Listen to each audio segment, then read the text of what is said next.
Assalamualaikum warahmatullahi wabarakatuh. Kembali lagi di channel Indra Series. Kali ini gue mau ngebahas tentang klaim royalti ya guys ya, yang sedang ramai diperbincangkan baru-baru ini ya, tentang LMK yang mengklaim kafe-kafe, restoran untuk membayar royaltinya. Jadi sebenarnya untuk pembayaran royalti kepada LMK atau pencipta lagu itu udah ada sejak lama ya guys ya. Emang udah ada undang-undangnya.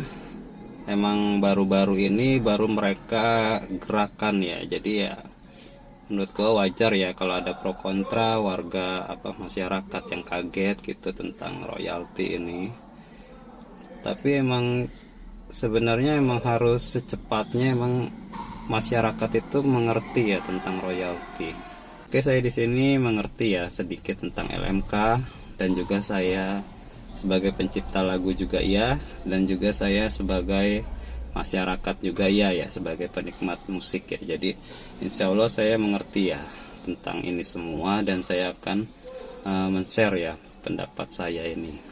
Jadi di sini gue akan menjelaskan tentang royalti itu kenapa ya bisa berada di LMK gitu. Kenapa LMK itu meminta bayaran royalti, dan kenapa bukan pencipta lagunya. Oke, pertama-tama kita akan membahas mengapa lisensi ini bisa berada sampai ke LMK ya. Jadi sistemnya begini guys.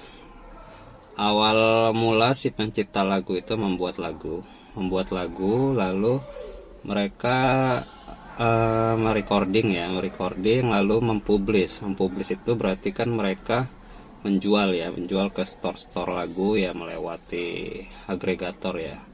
Setelah publish sudah tersebar luas ke masyarakat, biasanya pencipta lagu itu akan mendaftarkan lagunya ke publisher guys. Nah, kita akan menjelaskan tentang publisher ini. Publisher itu adalah perwakilan dari pencipta lagu gitu ya. Jadi dia nantinya yang akan mengelola lagu itu. Jadi kayak mulai mengurusinya ya, mengawasi serta mengklaim lagu dari pencipta lagu. Jadi si pencipta lagu memberikan hak sepenuhnya kepada publisher untuk mengelola lagunya itu, karena ya emang pencipta lagu nggak bisa ya guys ya, nggak ada waktu untuk mengurusi itu semua, karena kan pencipta lagu fokusnya ke berkarya ya.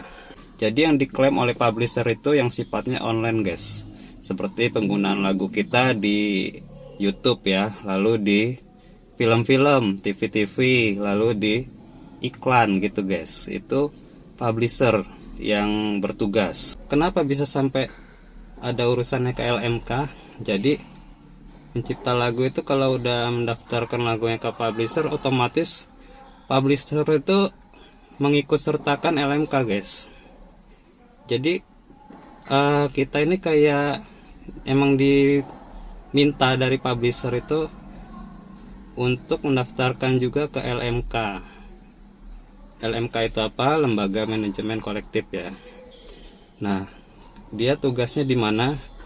Dia hampir mirip dengan publisher, melindungi hak pencipta lagu. Cuman perbedaannya dengan publisher online, LMK itu melalui jalur offline guys. Dia jadi langsung ke bagian lapangan yang menggunakan lagu pencipta lagu gitu ya. Makanya sistem offline-nya dia melihat langsung ke bagian kafe-kafe, restoran gitu ya. Dan kenapa bisa kafe-kafe itu diklaim? Itu ada perputaran uang di situ yang biasa disebut komersil ya. Jadi ada bisnis di situ. Bisnis itu ya ada jual beli ya di dalamnya, dan ada lagu kita di situ, diikut sertakan di situ. Jadi terkena dampak gitu, lagu kita itu seolah-olah kayak diikut sertakan dalam bisnis mereka gitu ya. Kayak orang menunggu makanan kan sambil dengerin lagu-lagu dari pencipta lagu gitu. Jadi hak semua yang ada di pencipta lagu sudah diserahkan kepada LMK, tapi bukan diberikan ya, tapi hanya diberi kepercayaan gitu kepada LMK untuk mengelolanya. Tapi hak dari pencipta lagunya tidak hilang ya. Makanya tapi kalau misalkan kayak ada pencipta lagu yang bilang pakai lagu saya itu nggak apa-apa, gratis, itu nggak bisa guys ya. Jadi gini, dari pencipta lagunya oke, nggak apa-apa, nggak usah bayar. Kita mau minta izin juga ya pasti dia balas izinkan. Tapi LMK-nya yang rusuh gitu. LMK-nya yang nanti yang mengklaim, yang meminta royalti ya. Sebenarnya pencipta lagu itu mendukung ya guys ya, mendukung tentang adanya LMK, karena emang gimana nggak mendukung ya, karena dia yang mendaftarkan ya. Tapi mendaftarkannya itu kayak nggak ada niat sih, itu di permintaan dari publishernya ya, jadi kayak sungguh terpaksa. Sebenarnya pencipta lagu itu bisa saja mendukung LMK yang mengklaim royalti ya. Hanya saja data yang suka masuk ke pencipta lagu dari LMK itu nggak sesuai guys. Ngomong kasarnya seperti dikorup ya oleh LMK. Jadi data yang mereka klaim ke restoran-restoran, kafe-kafe itu yang masuk ke data yang masuk ke pencipta lagu itu berbeda gitu. Jadi ya seperti kasusnya Ari Lasso ya, berapa ratus juta yang diklaim LMK menggunakan lagu Ari Lasso, tapi ternyata Ari Lasso hanya mendapatkan 700.000 ya. Jadi datanya nggak sesuai gitu. Ya pencipta lagu juga kan bisa melihat ya, bisa menghitung gitu. Menurut saya semua pencipta lagu sekarang udah sepakat ya, kalau data yang diberikan dari LMK itu suka nggak sesuai, malah emang nggak pernah sesuai ya.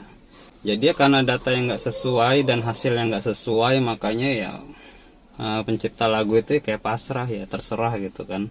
Mau ada nggak ada LMK terserah gitu, karena ya nggak ngaruh juga ya, adanya LMK nggak ngaruh, duitnya nggak seberapa gitu. Boro-boro mau mendukung ya adanya LMK, malah ya pencipta lagu itu malah jadi marah gitu dengan hasil yang nggak sesuai itu. Malah kayak dipikir pencipta lagu itu malah cuman buat dimanfaatkan ya oleh LMK, membawa-bawa nama pencipta lagu untuk mencari uang ya, untuk mencari makan untuk pribadinya. Ya semakin kesini tapi LMK ini semakin lucu ya guys ya.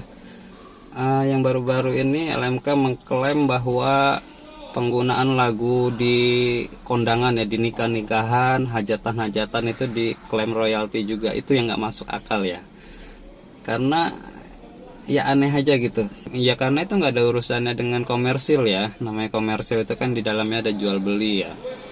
Kalau hajatan itu kan kayak suatu hiburan ya, hajat ya, jadi jual belinya di mana gitu di dalam itu nggak ada ya, nggak ada urusannya harusnya. Nah di situ aja sih saya nggak masuk akal ya. Kalau untuk kafe, restoran ya oke lah, untuk supermarket ya oke. Menurut saya ini semakin lama ini kalau terus-terusan begini nggak ada ujungnya ya. Menurut saya sih dari masing-masing kelompok itu harus dipertemukan gitu ya. Jadi kayak perwakilan dari LMK-nya dipanggil, kayak perwakilan dari pencipta lagunya siapa, perwakilannya siapa, mau yang mewakili untuk angkat berbicara ambil.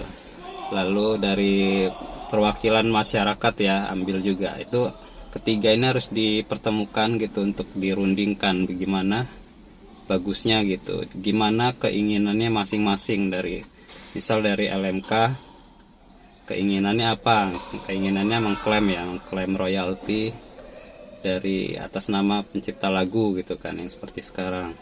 Mungkin dari pencipta lagunya keinginannya apa, mungkin datanya harus sesuai ya, apa yang dia klaim dengan yang dia kasih ke pencipta lagu, data itu harus sesuai, jangan ada yang berbeda gitu ya. Lalu mungkin dari masyarakat keinginannya apa, ya klaimnya jangan yang aneh-aneh gitu, yang nggak ada hubungannya dengan komersil jangan diklaim. Kayak nyanyi-nyanyi di rumah itu kan nggak ada komersilnya, itu sebuah hiburan. Sebuah hiburan itu nggak ada komersilnya dan di luar LMK gitu. Jangan main-main klaim aja. Lalu klaimnya jangan yang hitungannya dibuat-buat sendiri ya. Ya kita sesuai undang-undang. Lalu ya itu jangan hajatan juga diklaim ya. Yang sebuah hiburan itu nggak masuk guys, kecuali yang ada komersil ya. Termasuk kayak konser itu termasuk komersil ya, karena ada penjualan tiket. Oke, mungkin itu ya sedikit penjelasan dari saya tentang LMK, pencipta lagu, dan klaim royalti ya. Tapi nggak tahu deh gimana menurut kalian. Coba kalian tulis di kolom komentar ya. kita saling berbagi pendapat tentang klaim royalti dari LMK ini. Oke, mungkin itu saja video saya untuk hari ini. Sampai berjumpa lagi di video saya selanjutnya. Saya akhiri, wassalamualaikum warahmatullahi wabarakatuh.